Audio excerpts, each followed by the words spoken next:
And then when it comes to monitoring your sugar, you have to really get familiar with your numbers. And so anytime you book appointments with your doctor or your wellness practitioner, you insist that they should check your blood sugars, not just checking the fasting or your random blood sugar, but then also insist on checking your A1C. It's called the glycated hemoglobin, which is the HbA1c for short. What it simply means is the amount of sugar that is bound to your red blood cell. Welcome back to B3 Inspire on our health series. And today we are talking about a topic that is very close to the hearts of many: how to manage diabetes without feeling overwhelmed. Whether you have been newly diagnosed or supporting a loved one, or you just want to take a better care of your health, this episode is for you. And to help me talk about this crucial topic is our very own trusted guest, Dr. Joyce Emefah Addo-Klah, a compassionate and experienced general practitioner who works closely with diabetic patients daily. Dr. Joyce, thank you for joining me. Thank you so much, Betty. And I'm really glad we are discussing diabetes because a diabetes diagnosis can actually feel heavy, but then it doesn't have to be hopeless. So I'm really happy we are talking about this debilitating chronic illness that is eating into millions of families and taking away people's livelihoods. Right. Thank you. Right, Dr. Joyce, let's start by clearing the air. What exactly is diabetes, and are there different types? Exactly, Betty. So would usually term diabetes as a disease of complications, and I'll come to why we call it a disease of complications shortly. But so as not to bore our audience with any complicated definition, I'm going to explain it this way. Okay. So anytime we eat food, carbohydrates, it's converted to sugar. There's breakdown of food in our digestive system, in our guts, and it's converted to sugar. Now that sugar is absorbed into our bloodstream. Now the sugar that is in the bloodstream doesn't stay there. The sugar is supposed to move into the cells, which is converted to energy. So that's what helps you in your walking, in all your activities of daily living. And the hormone that drives or is responsible for driving that sugar from your bloodstream into your cells so you get energy to do all the things you'd like to do is the hormone insulin. And insulin is produced by an organ in the body called the pancreas. So once you eat, the food is converted to sugar. The sugar doesn't have to stay in your bloodstream. The sugar is supposed to be driven into the cells or moved into the cells, converted to energy, which helps you move about, walk, and do all the other things you need to do. So when there's a defect in the hormone insulin, either with the production, or maybe the insulin is produced, but then it doesn't get to its target organ. It's not able to do the work it's supposed to do by driving the sugar into the cell. That is where diabetes comes in. So it means with that, the sugar is going to stay in the bloodstream, and then there'll be a buildup of sugar. And that's what leads to damage of your organs, of your nerves, of your vessels, and extremely vital organs in the body. So that is simply put what diabetes is. It's a defect in the hormone insulin, be it the production, be it insulin being present, but then not doing the work it's supposed to do by driving sugar into the cells. So that is where leading to a buildup of sugar in the bloodstream. That is where diabetes comes in. And there are two types. So I know people always talk about type 1, type 2. Some use it interchangeably without necessarily knowing what that means. Okay. For the type 1 diabetes, it's an autoimmune condition, which means it starts early in life. So usually what happens is there's what we call autoimmune destruction of the pancreas, which is the organ I said produces the insulin. Sometimes for some reason you have a viral infection or certain infections that lead to the pancreas eating away. And it happens very early in life. That is why we can have children having diabetes. So just imagine if your pancreas is eating away, you cannot produce insulin. So it means there's a problem with the insulin production, and so you have diabetes very early in life. So that is the type 1 diabetes. That is an autoimmune condition. It can happen to anyone. And then we have the type 2, which is insulin is present, but then it's not performing its functioning properly. due to either lifestyle, how you live your life, obesity. Will come to all the causes very soon. But it's the type 2 is mainly lifestyle and then genetic factors. So genetic, because if you come from a family where people are obese, constantly obese, you inherit obesity, you're likely to get diabetes. But there's a genetic link when it comes to the type 2 diabetes. So you realize that the type 2 diabetes runs in families. And then the type 1 is an autoimmune condition, but the type 2 diabetes runs in family. So there are basically two types. There are others that I wouldn't want to bore you with, but the ones that we commonly know are the type 1 and the type 2 diabetes. That sounds really serious. But I also know so many people who live full lives, Right. because they are able to manage it. Exactly. And not prevent it, but manage it. Right. Absolutely, Betty. So, with the right knowledge and then support, diabetes can actually be managed and you can live an absolutely normal, healthy life. You can live life to the fullest with the right knowledge and support.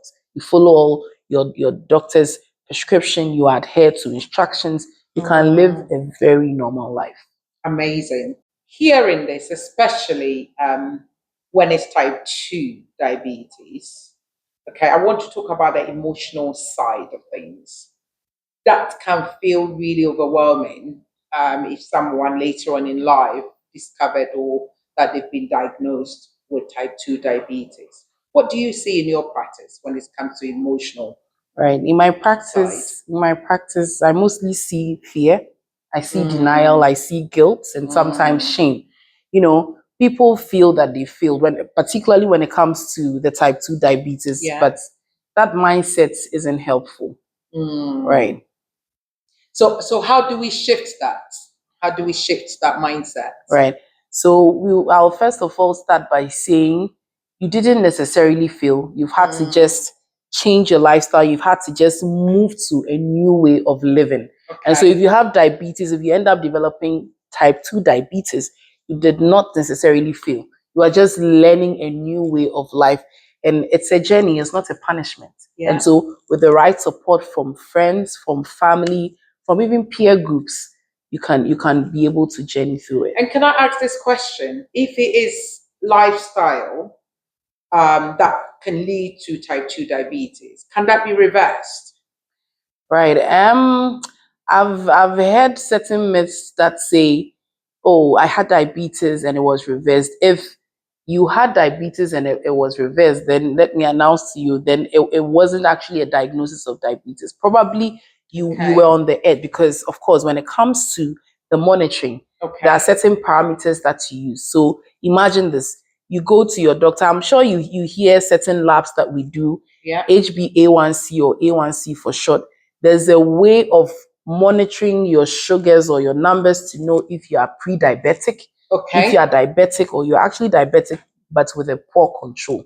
And so you're with regular checkups and then regular wellness visits, your doctor is able to tell you that, hey, you are on the verge. And so with that, with the appropriate lifestyle changes, you can move from getting full-blown diabetes back to your normal healthy. But once you have diabetes, it's a lifestyle that needs to be managed. Okay. Wow. Just like all the other lifestyle diseases that we have. Fantastic. Thank you for explaining that. Okay, Dr. Joyce, let's get practical. What are your top strategies for managing diabetes without feeling overwhelmed? Well, when it comes to diabetes, personally as a doctor and in my practice, here are my 5-step plan, which I recommend to all. That you start small. You understand your food. You stay active. It's as simple as that. And then you monitor your blood sugars, and then you keep you keep a simple routine. So by starting small, what I mean is by focusing on one change at a time. So maybe you can start by cutting down on your sugar intake.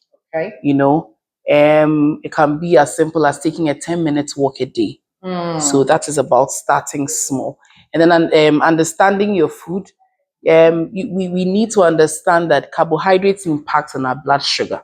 That's right. And so you know, we have the healthy meal plates, but Yes. in Africa, or specifically Ghana, our meal plans are the opposite. We do more carbohydrates, and then I used to have a lecturer who would say we have like a mountain of rice, and then we have small vegetable stew in the middle. Hello. So our diet is basically carbohydrates, and so you can start by changing your diet plan, and then reducing your carb intake, That's and right. then increasing your vegetable intake, and then adding more of your protein. So cutting down of your carbohydrates, increasing your vegetable, your fiber intake. You know, that can also be helpful. And then you stay active, so moving your body. You can exercise, inculcate a normal exercise routine into your lifestyle. We've spoken about dancing. That's Even right. dancing, you know, The a previous 10, episode, 15, 30 minutes of dancing goes a long way to help. Find activities you're interested in. Gardening. You know, if you like gardening, you have to have a backyard, you know, small gardening. Plants. Yes, That's right. that is actually activity. You know, and then when it comes to monitoring your sugar, you have to really get familiar with your numbers. And so anytime you book appointments with your doctor or your wellness practitioner, you insist that they should check your blood sugars, not just checking the fasting or your random blood sugar, but then also insist on checking your A1C. You know, the A1C is exactly the HbA1C is a key monitoring, you know, tool. It's called the glycated hemoglobin, which is the HbA1C for short. What it simply means is the amount of sugar that is bound to your red blood cell over a period of time. So simply, anytime you eat and the food is converted to sugar, some is being driven into the cells, small, you have sugar binding to your red blood cells. So the glycation here is the sugar, and then glycated hemoglobin. So your red blood cells having sugar bound. Right. If your body is functioning well, if you are converting all those sugars to energy, you shouldn't accumulate sugar beyond a certain limit. So when you go to your doctor and they check and they tell you, oh, your HbA1C is 4.8%, is read in percentages. So 4.8 to 5.9% is normal. Now we are able to determine who is pre-diabetic, who is diabetic, depending on your level of HbA1C. Wow. So the sugar monitoring is not just about the fasting or the random, but also about the accumulated sugar over exactly. And we usually use a period of 3 months. Wow. 3 monthly sugar accumulation. Right. So it's not something you check all the time. 3 months after anytime after 3 months, you can check your HbA1C to see your sugar build up in the blood. Right. And then you keep a simple routine. You know, meditation. Yes. You know, movements, your meals, and then you build a rhythm. So it's not, like I said, it's not about perfection, it's about progress. So here are my simple 5-step plan to, you know, living a healthy lifestyle or managing diabetes. That's awesome. It really feels doable. Right. You don't need to change everything overnight. It's starting small and making those steps increasing as you get more Betty. confident. Exactly. I always say slow, consistent change is more powerful than, you know, extreme short-term effect. That's right. You know, slow, consistent change. That's right. Rather than, so people want it drastically. Oh, your midsection, you know, fats didn't build up in just a day. No. It built up over a period. So you can't just decide that you use one day. It's slow, consistent effort. It's better than the extreme. The extreme. You might get demotivated if it's the extreme, isn't it? Because that's not your lifestyle. Exactly. And then you go back to doing what you were doing already. So progress, progress over perfection. Fantastic. Thank you for that. Dr. Joyce, food is a big part of diabetes. Exactly. But it can also be a source of anxiety for many too. Any tips on how to approach this without people feeling guilt? Right. I always say, yes, food is a big part of diabetes because of what we explained much earlier. Yeah. And I'd like to say, in order not to make a diabetic patient feel overwhelmed, you encourage them or admonish them to replace and then, but then don't restrict them. So some people feel like because they've been diagnosed, or certain family members feel like because you've been diagnosed with diabetes, you don't eat at all. No, that's not what it means. You replace. What that You then need the means is fuel exactly still. what that then means is you seek a much healthier option. So Yeah. I know a lot of people love rice, white Yeah. rice. So you can still have your rice, but then you do a healthier option, which is the brown rice, because it has Okay, more much more fiber. fiber. Exactly. You can replace that with your brown rice or your basmati Or rice. bulgur wheat. Exactly. Yeah. If you're the kind who loves processed drinks, Yeah. juices, replace that with water. So Yeah. it's about replacement and then not restriction. Okay. And then also you add high fiber diet to your meals, because what then the fiber does is it slows sugar absorption. And so when we ask you to add your vegetables to your food, Yes. vegetable is high in fiber. That's And so right. if you have your plate and then you have a portion of rice, brown rice for the diabetics, and then you have your vegetables, you have your fiber, that's your fiber, and then you have your Yes. proteins, Okay. that slows the absorption. You cut down on your carbs, and then you do more high fiber diet because it slows down the absorption of the sugars. Right. I love that. So it's not what I can't eat, but it's how I can fool Exactly. the body. Mindful eating. Mindful eating Amazing. lowers stress and then it improves digestion. So mindful eating, just be mindful of what you take in. So you are not necessarily being restricted, but then your meals are being replaced with much healthier options. Excellent. So when should people speak to their doctor or GP about diabetes? Right. So if you're experiencing any of the symptoms I'm going to mention, Yeah. you need to speak to your doctor. And so constant thirst and frequent urination. Okay.